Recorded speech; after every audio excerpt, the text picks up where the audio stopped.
Hello tout le monde, j'espère que vous allez bien. Aujourd'hui, on se retrouve pour une vidéo où je vais vous montrer ce que j'ai trouvé à la braderie de Lille.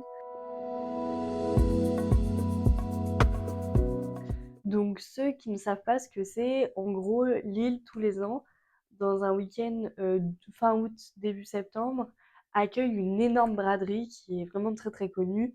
Et chaque année, il y a plusieurs millions de personnes qui se déplacent pour venir en fait soit vendre, soit surtout acheter des choses dans cette braderie. Et toute la ville se transforme. Et il y a aussi une tradition qui est de manger des moules dans cette braderie, des moules frites, et il y a des montagnes de moules vides. C'est ma troisième année où j'habite à Lille, mais je n'avais jamais pu faire la braderie avant. Donc là, cette année, c'était le week-end du 14-15 septembre. Et pour la première fois, j'ai fait la braderie. Donc j'avais vraiment hâte. Mon objectif, c'était d'acheter que des livres et un petit peu de déco, mais j'avais pas le droit d'acheter le vêtement parce que j'en ai trop. Et voilà. Donc je vais vous montrer tout de suite du coup ce que j'ai trouvé. Et vous allez voir, c'est vraiment pépite. Moi en tout cas, j'adore. Donc je vais commencer par la déco parce qu'il n'y en a pas tant que ça.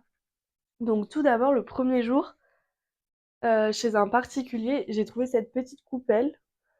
C'est une coupelle, je sais pas du tout en quoi, mais j'ai beaucoup aimé juste la couleur et les détails dorés.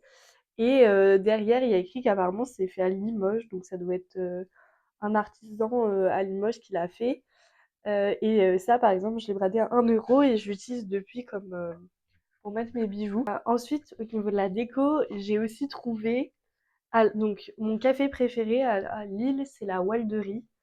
C'est un café qui fait mi-café, mi-magasin de plantes. Quelques jours avant la braderie, j'y étais allée et j'avais repéré des pots qui étaient super mignons, mais je m'étais dit que ça, j'en avais pas besoin, etc.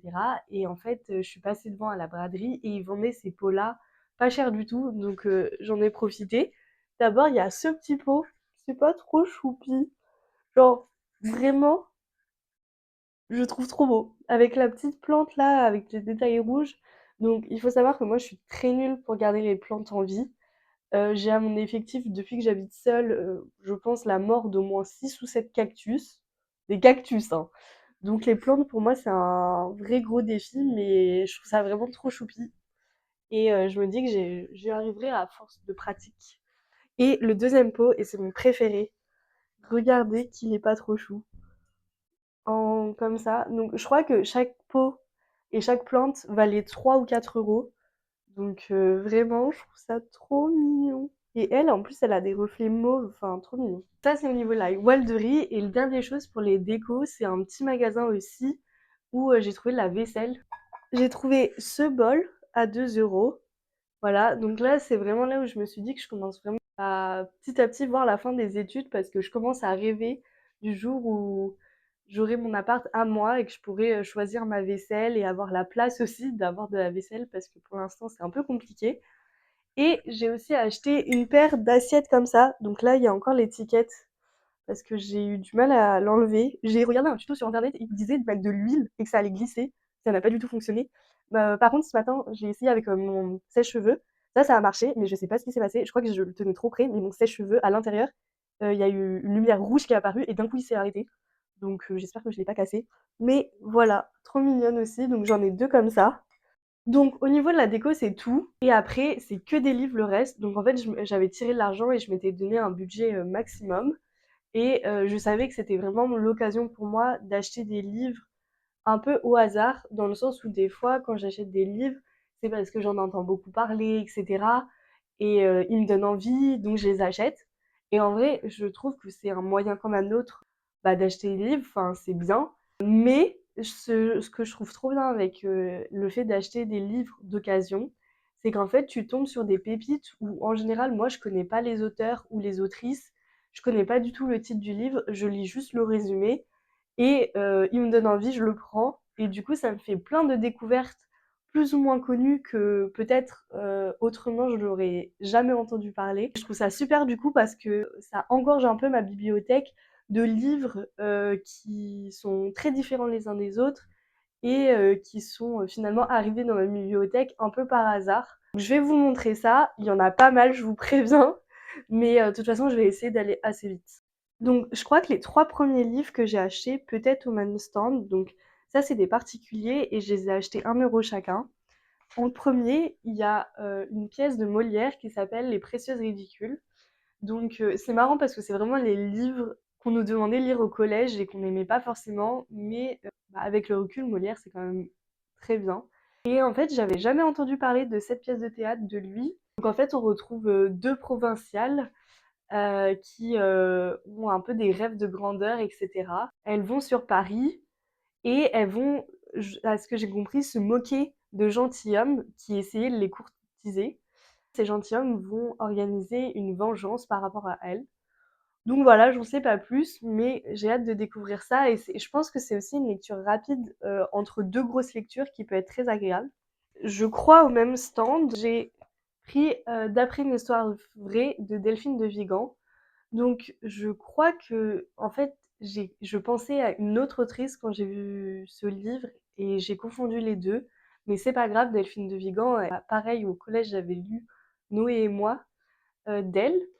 Et là, ce qui m'a intriguée, c'est qu'apparemment, ça parle d'une relation toxique et que c'est un livre finalement assez connu. C'est prix concours des lycéens. Donc j'ai hâte de voir comment ça abordé dans ce livre. Vous allez voir, l'ensemble des livres que j'ai choisis à la braderie, les thématiques ne sont pas très joviales, je vous préviens. Le prochain livre, je crois, au même stand, c'est Les gens heureux lisent et boivent du café d'Agnès Martin-Lugan. Donc le titre m'a eu. Et en vrai, le résumé aussi. Le résumé, c'est on suit une femme qui a perdu son mari et sa fille dans un accident de voiture. Et je crois qu'on va suivre bah, tout son parcours après et comment elle va essayer de se remettre de ce drame. Ah oui, et ce qui m'avait aussi attirée, c'est qu'elle va notamment essayer de s'isoler en Irlande pour bah, process tout ça. Donc écoutez, je ne sais pas du tout à quoi m'attendre, mais je suis très intriguée par cette lecture. Les 3 prochains livres, je les ai achetés dans un même stand aussi. Donc là, c'était pareil, une particulière. Et en fait, le livre qui m'avait intriguée sur ce stand à l'origine, c'était celui-là. Donc L'Errante de Valeria Montaldi, où en fait, on suit 2 époques, 1494 et 2014. Et dans la première époque, en 1494, on va suivre apparemment quelqu'un qui s'appelle Brita de Johan, vit dans une chaumière et a un don pour tout ce qui est remède naturel et forcément, elle va être accusée de sorcellerie. Et en parallèle, en 2014, on va suivre Barbara Pallavicini, étudiante en histoire médiévale, qui va en fait se retrouver dans des ruines de châteaux et va trouver une inscription laissée des centaines d'années auparavant, justement d'une dame qui a été accusée de sorcellerie. En allant voir ces inscriptions, elle trouve un cadavre, donc il va aussi y avoir une enquête par rapport à ça. Donc écoutez, ça fait beaucoup d'informations un peu les unes avec les autres, mais j'ai hâte de voir comment elles sont toutes liées. Et ce que je suis aussi très contente, c'est que je trouve, bah, justement, dans tout ce que j'ai trouvé, il y a des auteurs et des autrices de toutes les nationalités. Et ça, pareil, au niveau de la diversité de mes lectures, je trouve que c'est un très bon point positif. Donc là, apparemment, c'est une autrice italienne. Donc, j'avais repéré ces livres et en fait, dans ce stand, c'était 2 livres pour 1 €. Donc je m'étais dit, bah, j'allais peut-être regarder les autres livres pour voir s'il n'y en avait pas un qui me le disait. Et celui-là m'a intriguée. J'ai hésité à l'acheter parce que je savais que ça pouvait m'intéresser, mais je savais aussi que c'était le genre de lecture que j'allais repousser très longtemps. Et du coup, je savais pas si ça valait la peine de l'ajouter dans ma bibliothèque. J'en ai parlé avec la dame qui vendait ces livres et elle m'a convaincue en me disant justement que c'était une bonne représentation de l'Amérique profonde et que c'est vrai qu'on avait tendance à pas prendre le temps de comprendre cette partie-là de l'Amérique. Pour 50 centimes, je me suis dit que j'allais tenter cette expérience. Et au niveau du résumé, on est en Caroline du Sud en 1932 et apparemment, c'est un shérif qui va être assigné à une affaire de 2 hommes froidement abattus à la sortie d'une ancienne auberge qui sert désormais de la couverture au trafic d'alcool de l'Artentule, l'empereur du Bourbon. Apparemment, il y a un coupable tout tracé, un ancien vétéran de la Grande Guerre, mais l'enquêteur n'est pas si sûr que ça soit vraiment lui le coupable. Donc voilà, écoutez, je me suis dit, dans la description de la dame m'a intriguée sur le fait qu'on pouvait découvrir l'Amérique profonde à travers ce roman. Donc je me suis dit, pourquoi pas essayer, à voir si je le sors assez rapidement de ma pile à lire. Le dernier de ce stand, du coup, c'était un livre que la dame donnait gratuitement parce qu'elle l'a reçu aussi gratuitement, en offert. Donc j'avoue que, alors là encore, c'est un peu la dame qui m'a influencée parce que c'est pas forcément ce que j'ai l'habitude de lire. Moi, c'est vrai que j'essaye d'éviter les lectures trop angoissantes, horrifiques, etc. Mais elle me l'a vendu comme un thriller psychologique très intéressant. Et du coup, je me suis laissée tenter. Il était gratuit. Je me suis dit que j'allais lui offrir une nouvelle vie dans ma bibliothèque. Écoutez, à voir. Au niveau du résumé, on suit en fait un psychiatre spécialisé dans le traitement des chocs et traumas aigus à travers l'hypnotisation. Mais après une séance qui a très mal tourné, apparemment, cette personne n'utilise plus du tout l'hypnose jusqu'au jour où un inspecteur lui demande d'aider un jeune qui a assisté au massacre au couteau de sa famille et que sa grande sœur a disparu et qu'ils essayent de retrouver la grande sœur. Et de là, voilà, c'est l'intrigue. Donc vous voyez, c'est assez sanglant. J'ai peur en plus parce que des fois, les romans psychologiques, ça peut être très très angoissant et pesant. En plus, c'est une grosse bricasse, mais rien que la couverture, je la trouve un peu menaçante, quoi. Bon, écoutez, je sors de ma zone de confort et je verrai si je le lirai et je verrai aussi si j'aime. Mais voilà, donc ah oui, j'ai pas dit, c'est l'hypnotiseur de Lars Kepler. Dans un autre stand de particulier, le seul livre anglais que j'ai acheté pendant cette braderie, c'est Letter to my doctor, donc lettre à ma fille de Maya Angelou. Donc Maya Angelou, ça me disait quelque chose. Je sais que c'est une autrice qui est assez reconnue. Et ce qui m'avait intriguée, c'est le résumé qui est assez court et qui explique que ce livre, apparemment, c'est un mélange entre un guide, un mémoire et de la poésie. Le résumé, c'est qu'apparemment, Maya Angelou a dédié ce livre à la fille qu'elle n'a jamais eue. Donc je sais pas dans quel contexte s'applique la fille qu'elle n'a jamais eue. Mais en tout cas, j'ai ouvert et c'est assez court. Et apparemment, c'est plein de leçons de vie, en fait, de l'autrice. Et je me suis dit que ça pouvait être très intéressant. Et voilà, je sais pas, ce livre m'a attirée. Donc, je l'ai accueilli grandement, à bras ouverts dans ma bibliothèque, sachant que c'est le livre le plus cher que j'ai acheté de la braderie, puisqu'il m'a coûté 4 €. Le dimanche matin, j'ai essayé d'arriver assez tôt pour aller voir le stand du Furet du Nord à la braderie. Donc pour ceux qui ne savent pas, le Furet du Nord, dans le nord de la France en fait et aussi en Belgique je crois, je suis pas sûre, c'est en fait une ancienne de librairie, un peu comme Cultura ou Fnac, mais seulement dans la région du Nord. Il y en a un très grand sur la grande place de Lille qui tous les ans participe à la braderie. Donc j'ai trouvé des livres d'occasion, je crois qu'ils sont tous à 1 €. Le premier, c'est Takawan d'Éric Plamondon. Alors, le résumé est très vague, donc c'est difficile à décrire, mais à ce que j'ai compris, ça se passe en 1980 et on suit une émeute d'Indiens, donc les Indiens Micmac, au Québec. Voilà, donc écoutez, j'ai jamais lu encore de roman sur les Indiens d'Amérique et sur ce genre de problématique. Apparemment, c'est assez politique comme roman, assez poignant. Écoutez, je me suis laissée intriguer et voilà. Le prochain livre, c'est un livre assez ancien, comme vous pouvez le voir, c'est La maîtresse de mon mari de Madeleine Chapsal. Donc le résumé m'a intriguée puisqu'en fait on suit Béatrice qui a toujours vécu dans l'ombre de son mari qui est ambitieux, brillant, etc. et qui a fondé un hebdomadaire. Et très rapidement en fait elle va se rendre compte qu'il a une maîtresse qui s'appelle Andrea. Et ce livre apparemment suit le lien très spécial qui s'est créé entre Béatrice et Andrea, donc la femme et la maîtresse. Et le résumé m'a énormément intriguée.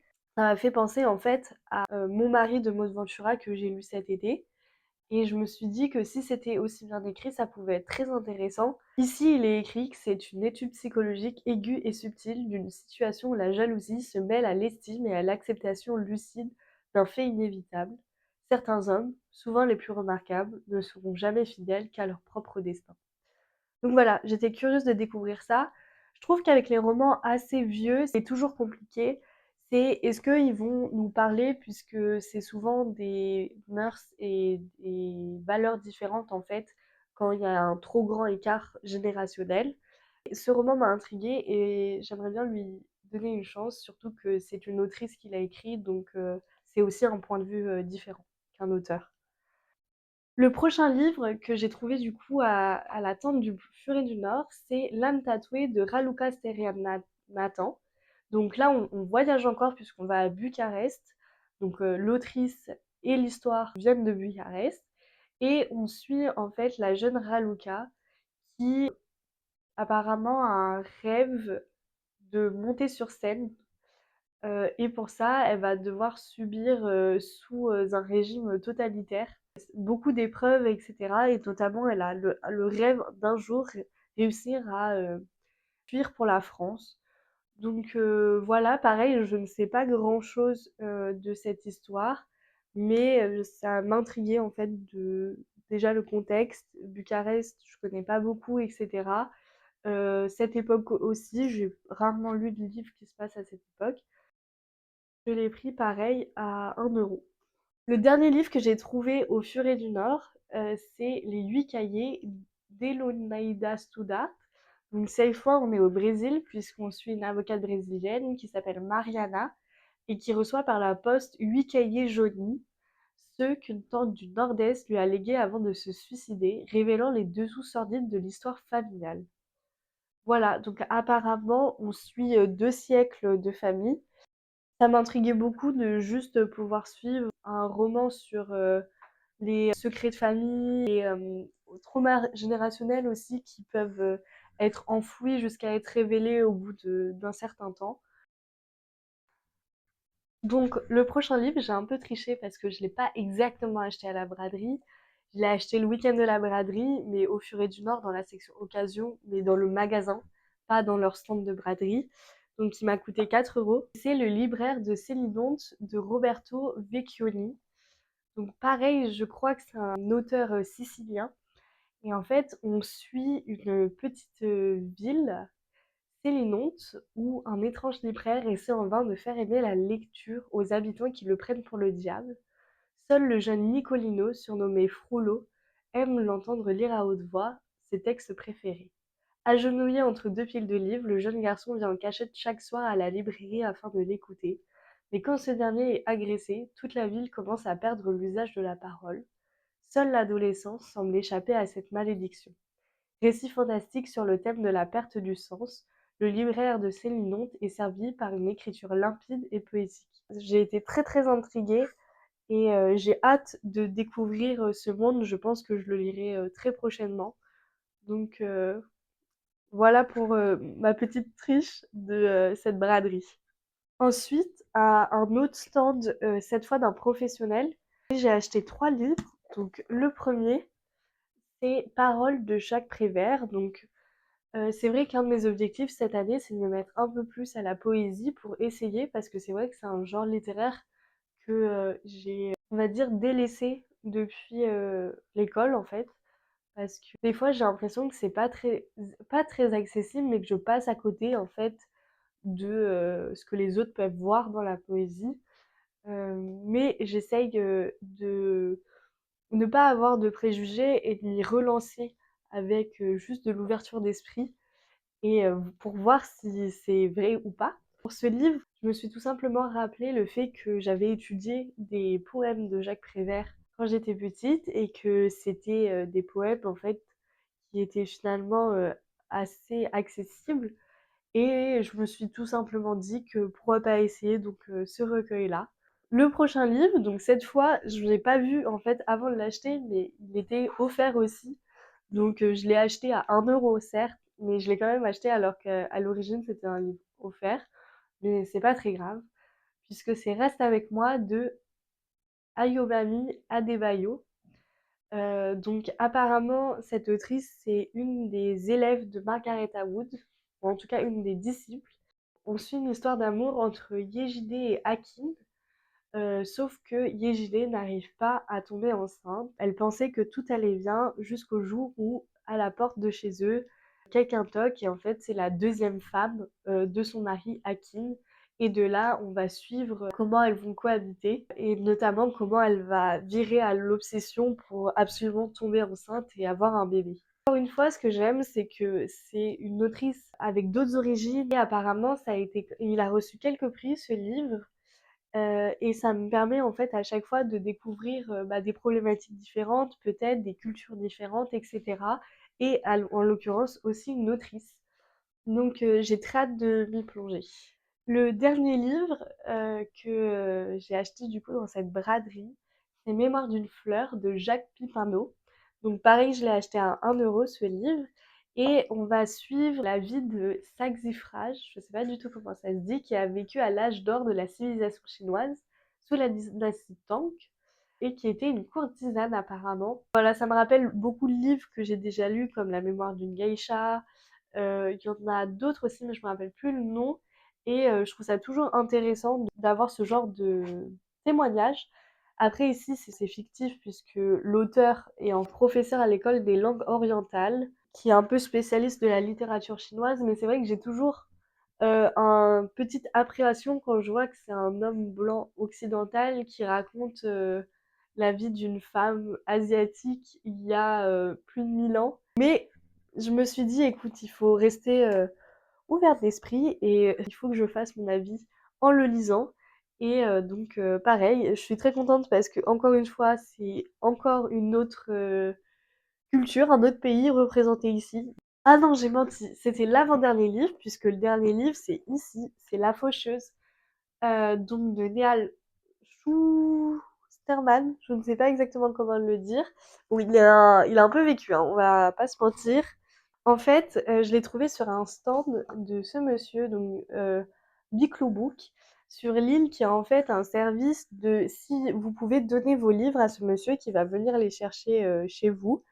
Et lui, il va les revendre à prix libre dans différents points de collecte, donc là. Et notamment à la braderie, il avait un stand, donc c'était prix libre. Donc je donnais le prix que je voulais. Et La Faucheuse, c'est vrai que ça faisait des années que je l'avais vu passer et que ça m'intriguait, mais j'avais jamais sauté le pas. Et là, vu que je l'ai vu, j'en ai profité. Pour ceux qui connaissent pas, du coup, c'est apparemment, on suit en fait un monde où faucheur est un métier. Et du coup, c'est des personnes qui viennent récupérer les morts. Et voilà, je n'en connais pas plus finalement, alors que ça fait des années que j'essaye de lire. Je crois que c'est du young adulte, donc très curieuse de découvrir ça. Et sinon aussi, je vais pas vous le présenter parce que c'est pas pour moi, mais pour mon copain, j'ai acheté 2 tomes des Donjons de Nullbuck, que c'est un peu un nerd. Non, mais voilà, parce qu'il m'en avait parlé, parce qu'il jouait à un jeu sur ça, et je m'étais dit que ça lui ferait plaisir. Donc voilà, j'ai trouvé le tome 1 et le tome 2, juste pas les mêmes formats, donc je suis un peu dégoûtée. Mais c'est toujours ça, et pareil, chacun à 1 €. Donc c'est tous mes achats, donc vous voyez, il y a énormément de livres, je crois qu'il y en a 16 ou 17. Et au total, chacun, je les ai payés entre 0 € pour ceux qui m'ont été donnés, 50 centimes, beaucoup à 1 € et 2 à ou 3 à 4 €. Donc vraiment rien du tout. Je suis très contente parce qu'ils sont tous très différents. Ils sont d'auteurs et d'autrices qui viennent un peu partout dans le monde. Donc ça aussi, je trouve que ça rajoute une grande richesse. J'espère que mon petit haul vous a plu. Et dites-moi si jamais vous êtes déjà allé à la braderie de Lille. Moi, en tout cas, j'ai passé un très bon moment. Je vous mets en barre d'infos tous les titres des différents livres si jamais ça vous intéresse. Je vous mets aussi le contact de l'association lilloise dont je vous ai parlé, qui récupère les livres. Sur ce, moi j'espère que vous allez passer une bonne fin de journée et je vous dis à la semaine prochaine. Bisous!